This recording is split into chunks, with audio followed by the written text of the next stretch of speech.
Dr. Warren, yesterday we left off. We had spoken about uh, J.J. Vallow's autopsy, and we're in the process of speaking about Tylee Ryan's. Right. And I think we left off on talking about her medical history.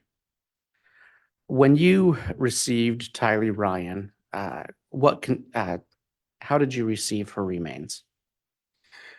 So as I briefly spoke about yesterday, I received her remains in multiple bags. Two bags were in black body bags that were sealed.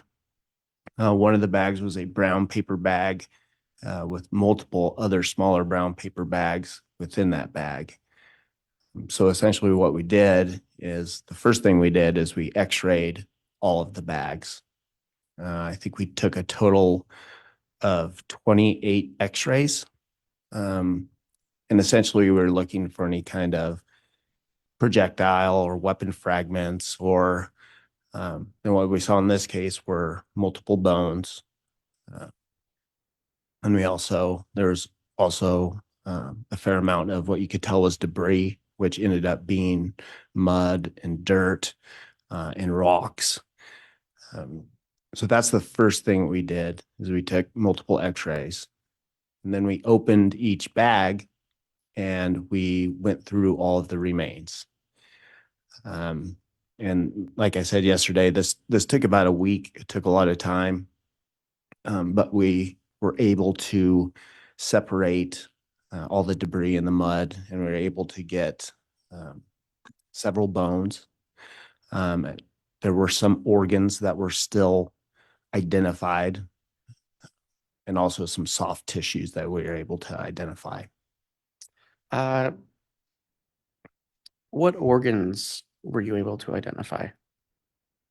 So the organs that I identified were the heart, the right and left lung, a portion of the liver, one of the kidneys, small fragments of brain tissue, and a few small segments of bowel.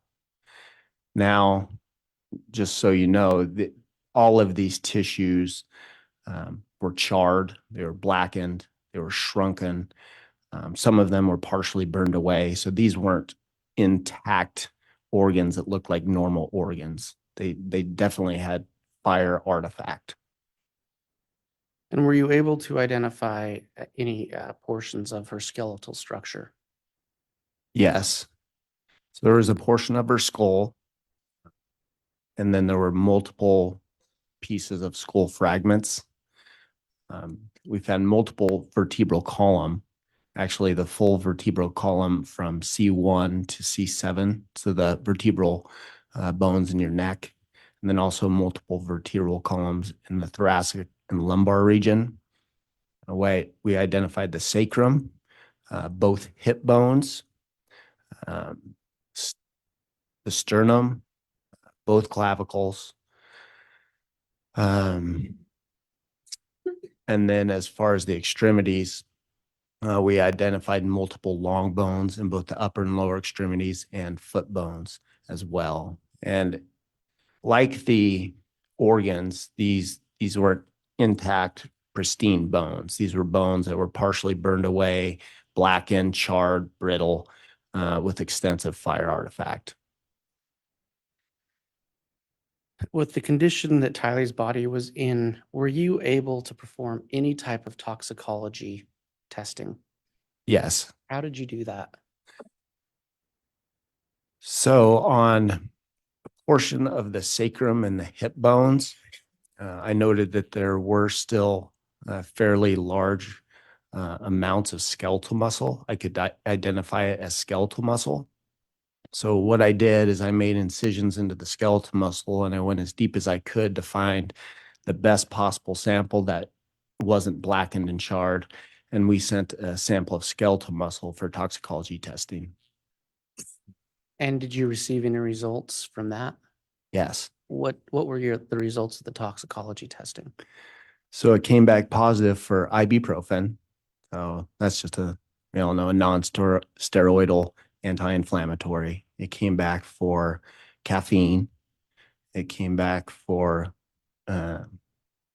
beta phenethylamine, which is just a decomposition product. It also came back for carbon monoxide, low levels of carbon monoxide, and a very low carboxyhemoglobin saturation level. And were any of those items found in the toxicology report something you could rely on to determine a cause of death for Tylee? No, there was nothing in her toxicology report that I felt would explain her death.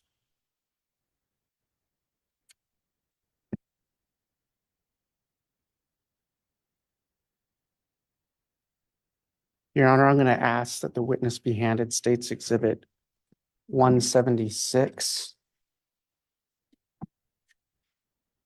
176A through 176MM, as in Mike. He has them, but yeah.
And Dr. Warren, if you could just briefly review State's Exhibit 176 and let me know when you've had a chance to briefly review that.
Okay. Doctor, do you recognize State's Exhibit 176 and its subparts? Yes. What does State's Exhibit 176 purport to be? These are photographs that were taken at the time of JJ's autopsy. Did you take those photographs? I personally did not. We have forensic technicians, forensic autopsy technicians that take the photographs under my guidance. So you say they were under your guidance. Were you there when those photographs were taken? Yes. Are those photographs a true and accurate representation of what you observed regarding JJ Vallow's autopsy? Yes. And would those pictures aid you in discussing and explaining your testimony and findings regarding the autopsy of JJ Vallow? Yes. Your Honor, I'd move for that the State's Exhibit 176A through MM be admitted into evidence. Any objection? No objection, Judge. Okay, exhibits 176A through MM are each admitted into the record. And Your Honor, if I may publish. Yes, you can publish those. And I'll note on the record also, these are being published to the jurors and the parties and the witness, but not to the public in general. So you can continue, Mr. Wood, with that.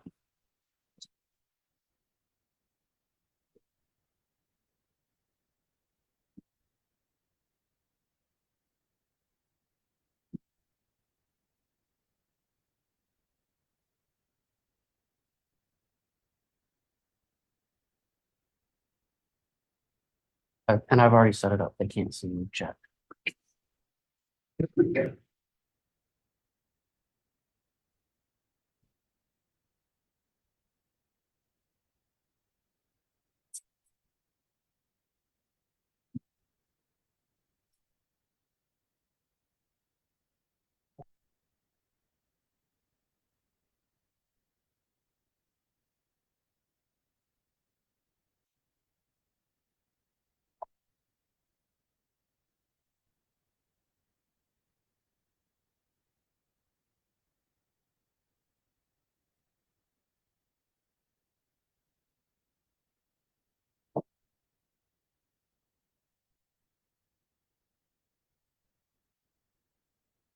May we proceed?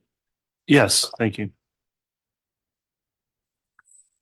Doctor, can you describe what's been marked as State's Exhibit 176A? So this is a photograph of how we received JJ in a black body bag. You can see there's a red seal and also the ruler with the numbers. We do that just to show that this is the case number for the case.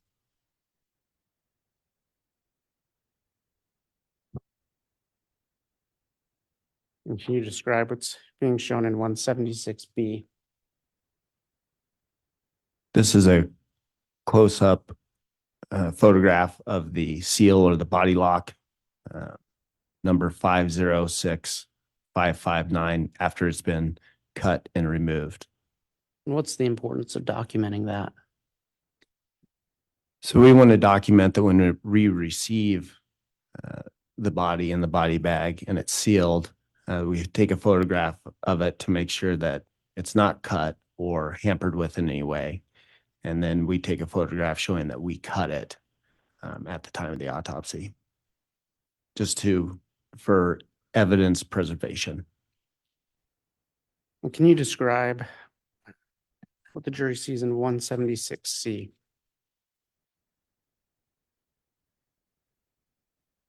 So this is a photograph. Once the seal was removed, when we opened up the black body bag, JJ was further enclosed within a black tarp with held together with multiple strips of duct tape.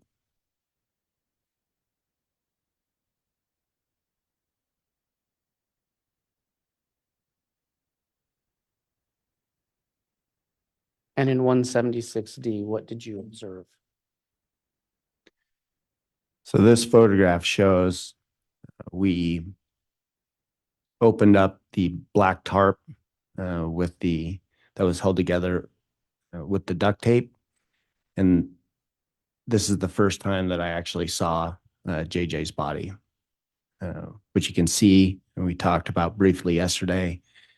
At the top of the photo, near the top of the head, you can kind of see there's a white plastic bag that's covering his head. And then his face is wrapped with duct tape all the way from the eyes down to the neck. You can also see that his forearms, wrists, and hands are bound with duct tape. There is a blue and white blanket that was accompanying the body that was resting on JJ. And then you can also see he's wearing a red pajama top and red pajama bottom. And I think I mentioned yesterday, really the only part of the skin that was that you can see right here is the upper arms, and they show evidence of decomposition in the form of a green, tan, leathery appearance with some skin slippage.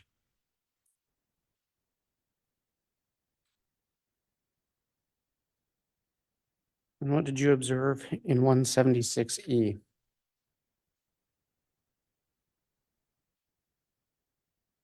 So this is a photograph, more of a close-up of the upper body, again showing the white plastic bag better.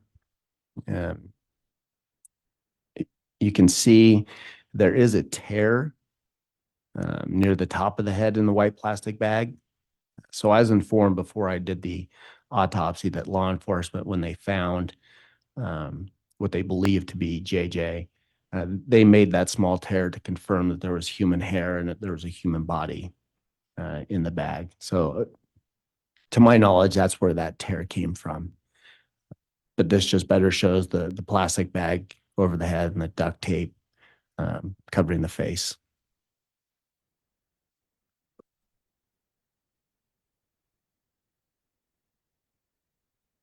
And 176F. And this is a photograph closer up of the lower half of the body. You can see the blue and white blanket, the portion of the red pajama pants, black socks. And then you can also see that JJ's ankles are bound with duct tape as well.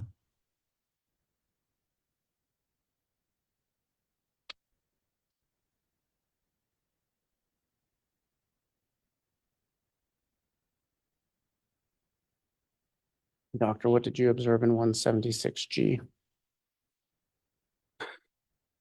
This is another photograph with the blanket a little down further, so you can get a little better look at the pajama top.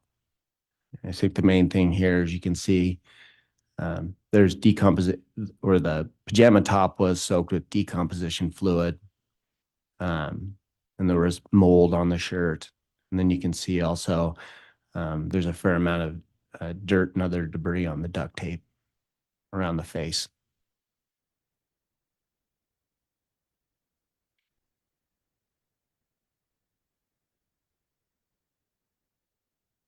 One 176H. This is a very similar photograph, just with the blanket removed. Better seeing the forearms and hands that are duct taped together, and also just getting a view on the different side of the body. When these photographs are taken, do they attempt to take multiple angles? That's correct. Why is that? Just so we get the full picture. We have a routine where we take photographs on both sides of the body, the front of the body, the back of the body, just to make sure that we're capturing all angles of the body. Doctor, what did you observe in 176I? Again, this is a photograph of the blanket removed, better showing the pajama pants, which were also partially soaked or soaked with decomposition fluid. And you can see there's some white moldy substance on near the right knee or the right thigh.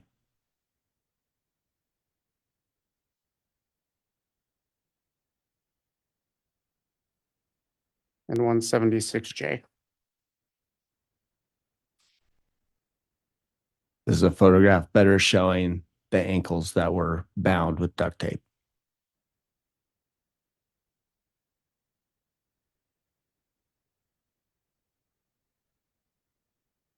Doctor, if you can describe what was happening on 176K.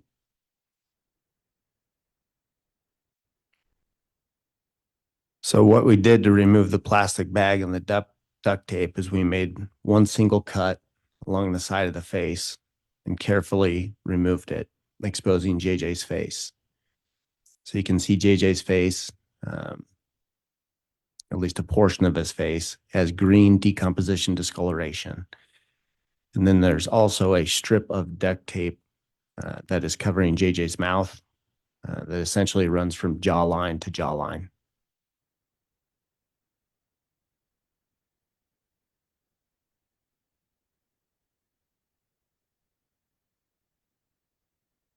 Can you describe 176L or what you observed there?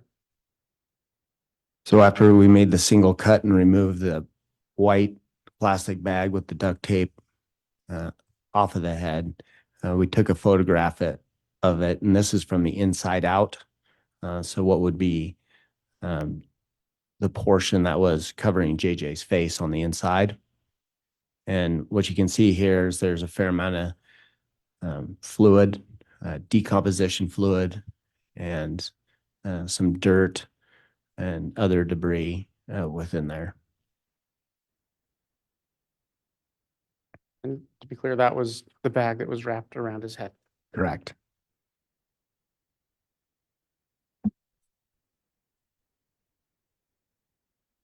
Can you describe what you saw on 176M?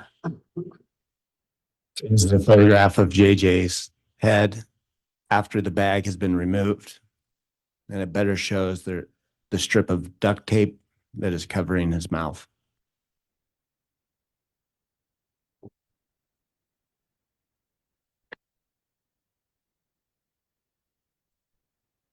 And what do you see in 176N? This is the strip of duct tape that has been removed from his mouth. We photographed it, and then we submitted to law enforcement. All of these things on JJ, all the duct tape and the bag on the head, that was all sealed and submitted to law enforcement.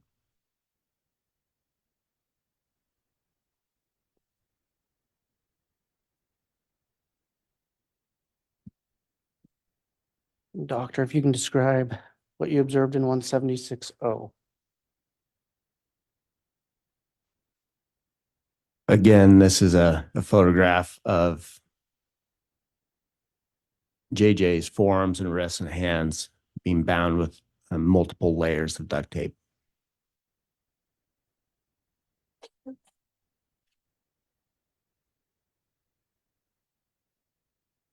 And 176Q. So similar to the bag on the head and the duct tape on the head, we made a single cut along the duct tape. And what this does is it exposes the forearms, which show evidence of decomposition.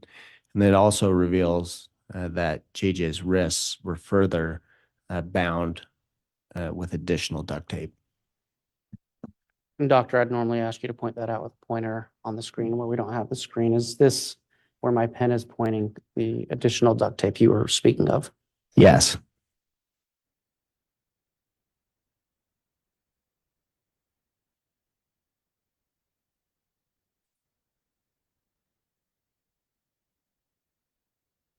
You can tell the jury what you saw in 176R.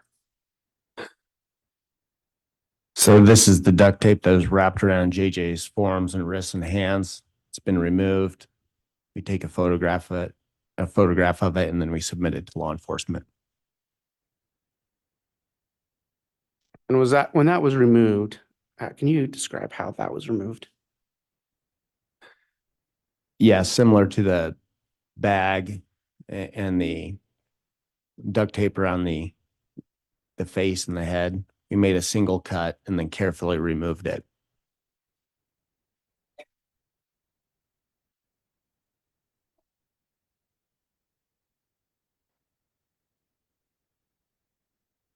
And 176S, what was that? So this is just a photograph of the same thing, but this is showing the inside of the duct tape that was touching JJ's skin and you can see there's a significant amount of decomposition fluid and staining on the inside.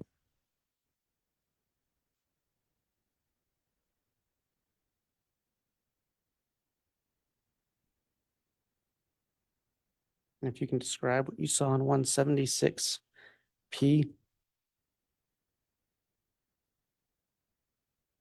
So this is a close-up of the duct tape around JJ's wrists. So after we remove the multiple wraps of duct tape around his arms and his wrists and his hands, there was an additional duct tape that was binding his wrists together. And doctor, if I can ask, again, without a pointer, is this the duct tape, the additional duct tape around his wrists? Correct. And then is this material on the side, is that the outer layer of duct tape? That's correct.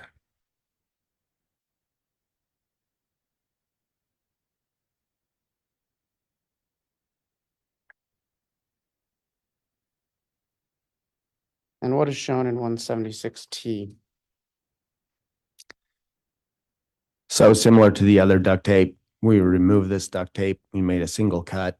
We laid it out, took a photograph of it, and submitted it to law enforcement.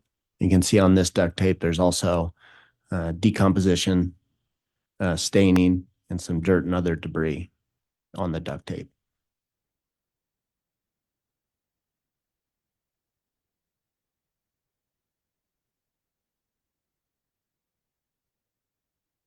And 176U.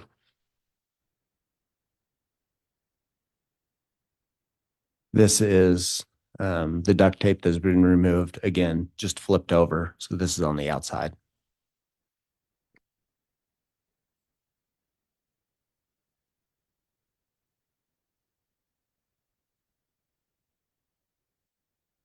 What did you observe in States Exhibit 176V? This was the disposable diaper that JJ was wearing. And you can see on the right side, it's white. And then on the left side, it's stained with decomposition fluid. And that's why it has a darker appearance to it.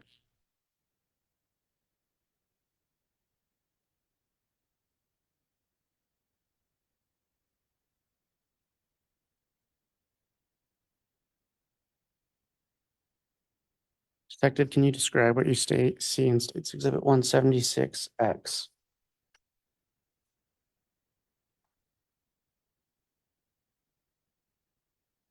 This is a photograph of JJ's face after everything has been removed. The duct tape, just to get a photograph of his face with everything removed.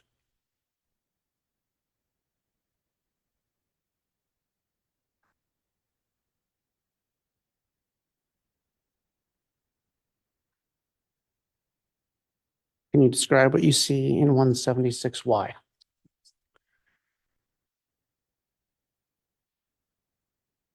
This is a photograph of JJ's face, chest, abdomen, external genitalia, and his upper extremities.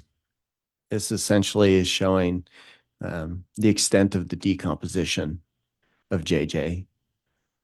You can see there's green discoloration in some areas, especially the face. The chest and abdomen show areas of green discoloration in a tan brown leathery appearance. There's also evidence of skin slippage.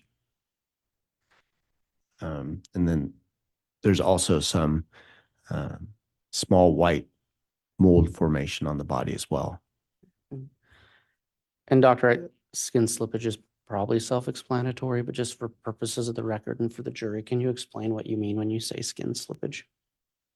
So during the decomposition process, the skin starts breaking down and it starts sloughing away.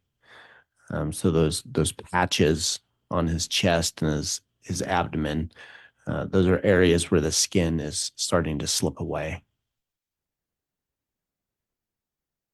And do you notice a difference on the forearms in this picture?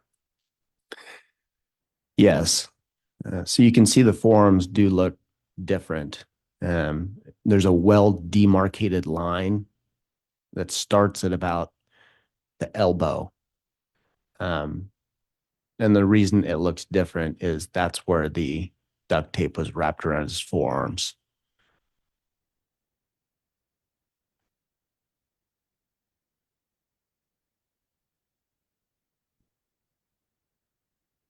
If you can describe what you see in 176A. This is a photograph of JJ's lower body, again showing the decomposition changes involving very similar to the upper body, but on the lower extremities as well, with green and tan brown skin discoloration and skin slippage.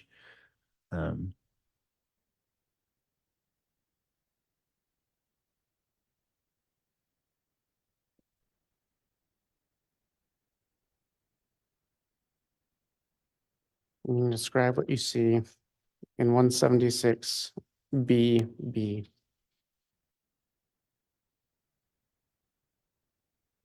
This is a photograph of JJ's back. We do this on all of our cases, just so we get good documentation and photograph of the back of the head and the neck and the back. And this is simply showing very similar decomposition changes, which predominantly in the back was diffuse green skin discoloration. There was skin slippage on the back as well and on the buttocks.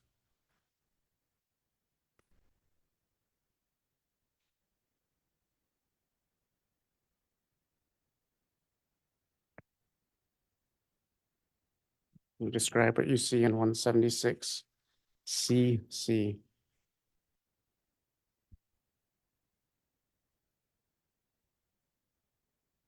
This is a photograph of JJ laying face down and now looking at the lower extremities. Again, just showing the decomposition changes, the lower extremities. And you can see there's extensive skin slippage and partial degloving or skin slippage of the feet.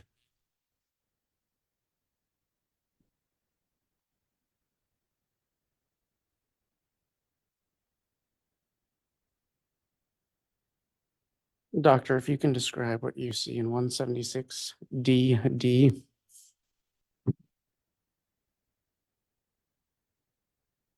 So this is a photograph of JJ's right upper arm.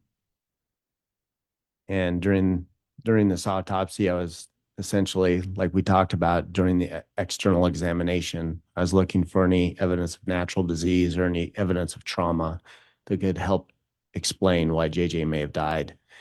So this jumped out to me. This was a bruising on the lateral right upper arm, or at least what appeared to be bruising to my eye. And did you do any further tests to verify that bruising? Yes. So I briefly discussed it yesterday, but decomposition can cause areas to look like bruising. So to confirm that it was, I made multiple incisions and I looked for hemorrhage in the subcutaneous tissue to confirm that it was true bruising. In addition to that, I did take sections of the areas and looked at it under the microscope as well, to looking for hemorrhage in the tissues. States Exhibit 176E.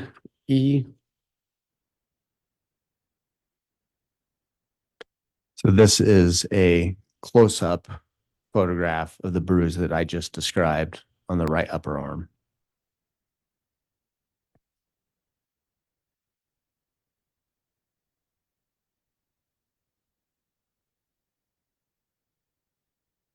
In States Exhibit 176FF.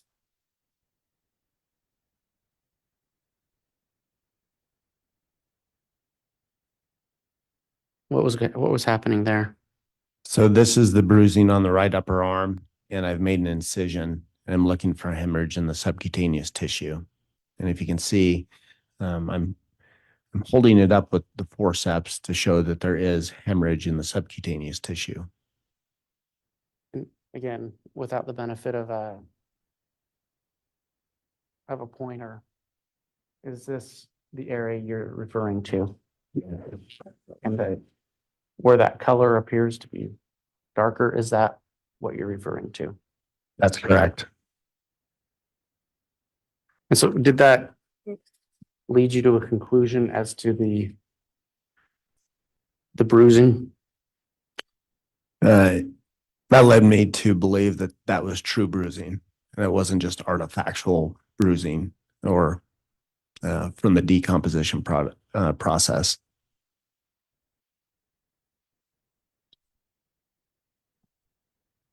What did you observe in States Exhibit 176 GG?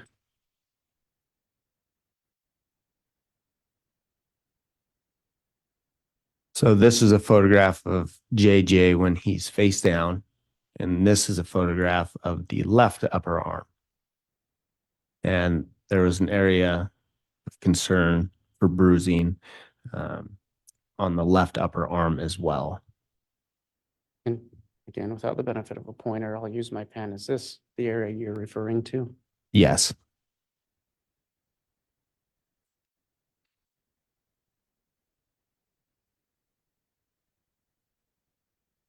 What did you observe in 176 HH? So similar to the right arm, I made an incision into that area on the left arm looking for subcutaneous hemorrhage. You can see there is focal hemorrhage in the subcutaneous tissue. It's located near the bottom left portion of the incision. And did that lead you to any conclusions about, and just to be clear, is this the area you're speaking of? Yes. Did that lead you to any conclusions about the nature of those markings? Yes, again, I believe that it was true bruising. Can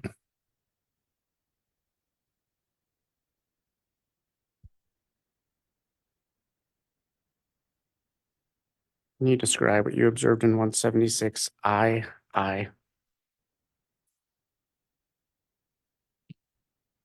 This is a photograph of JJ's right hand. One, you can say there's extensive skin slippage and partial degloving of the skin. And then also what jumped out to me, you can see the right thumb. I believe we discussed it yesterday, the right subungual hemorrhage. So you can see his right thumbnail shows diffuse bright red hemorrhage.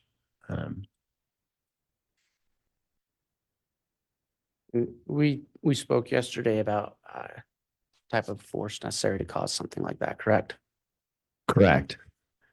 And just because it was yesterday, if you could just briefly remind the jury of your testimony on that matter. Yeah, so in order to get something like that, there has to be some kind of trauma or some kind of force to that area. And I think yesterday I gave the example of, you slam your finger in the door, you're going to get that subungual hemorrhage. Not saying that's what happened, but you have to have some kind of force impacting that area to get hemorrhage like that. You can describe what you saw in 176 JJ.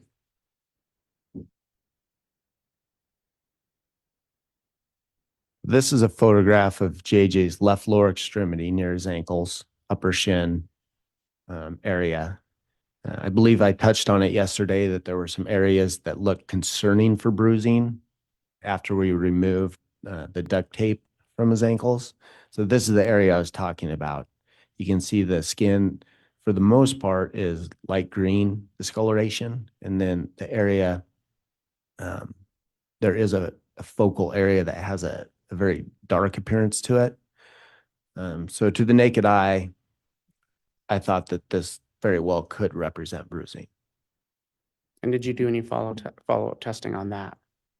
Yes, I did the same thing that I did with the upper arms. I made multiple incisions.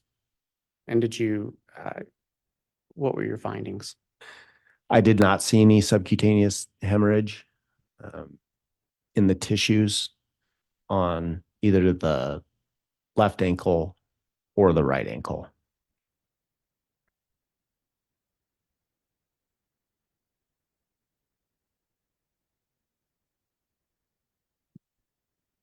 Doctor, if you can describe what you observed in States Exhibit 176 LL.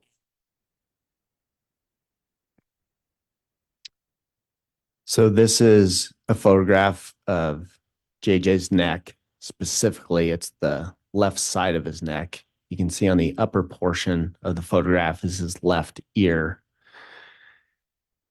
And there is a collection of brown to dark brown to red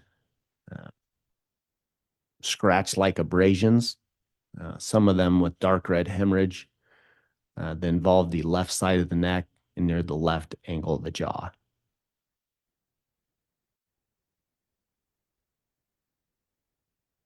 In States Exhibit 176 MM. Is that the same thing? Yes, this is a close-up.